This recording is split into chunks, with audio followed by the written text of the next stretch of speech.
A great white shark in Cape Cod Bay Tuesday feeding off a dead whale.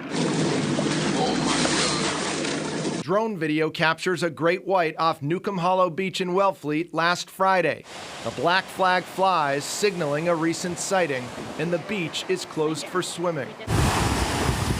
Hours later, a shark is seen attacking a seal near Nauset Beach in Orleans. These are common scenes unfolding again and again on Cape Cod this summer. So it's been a very busy summer. Dr. Greg Skomel is a shark biologist who works for the state's Division of Marine Fisheries. Whoa!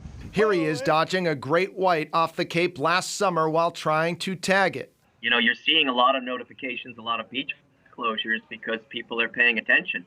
And so that's a good thing. Shark sightings are way up. Data we obtained from the Atlantic White Shark Conservancy shows 376 sightings since June and counting. Compare that to last summer, when there were 236 sightings from June through August. That's a 60% increase so far. Are there really more sharks out there, or are we just paying more attention? Well, I think it's a combination of both. You know, there certainly are. We really are paying more attention. There's a lot more people watching. We have more planes in the air paying attention. We have drones in the air. But also, I know that July was a much stronger month than we've seen in previous years. And we've tagged over the course of the last month and a half, 22 white sharks, which is more than we've ever tagged at this time in previous years. Our analysis of the data also shows a clear trend. Shark sightings are increasing every summer, from a total of 168 during the summer of 2016 to 215 in 2017, and it's only gone up from there. Is it possible it's the same shark that's triggering multiple sightings, multiple beach closings? You bring up a really excellent point. When we talk about sightings, it's kind of a generic term. You know, if a spotter pilot sees 20 sharks in a day, he could be seeing the same shark 20 times. But there's no denying the sharks are in the ocean off the Cape looking to feed on the growing seal population.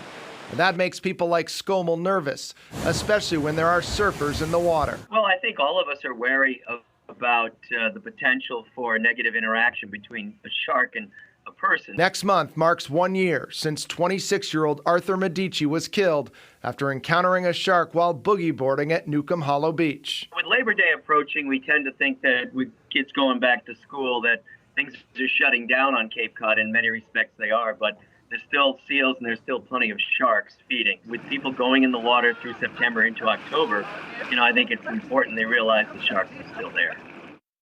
Results from a study looking at ways to respond to the Cape's growing shark population are expected in the coming weeks. Skomel says he's keeping an open mind while also focusing on his research, which is aimed at figuring out where, when, and how sharks attack seals on the Cape.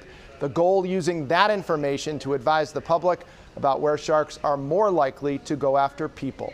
Mike Bodette, 5 Investigates.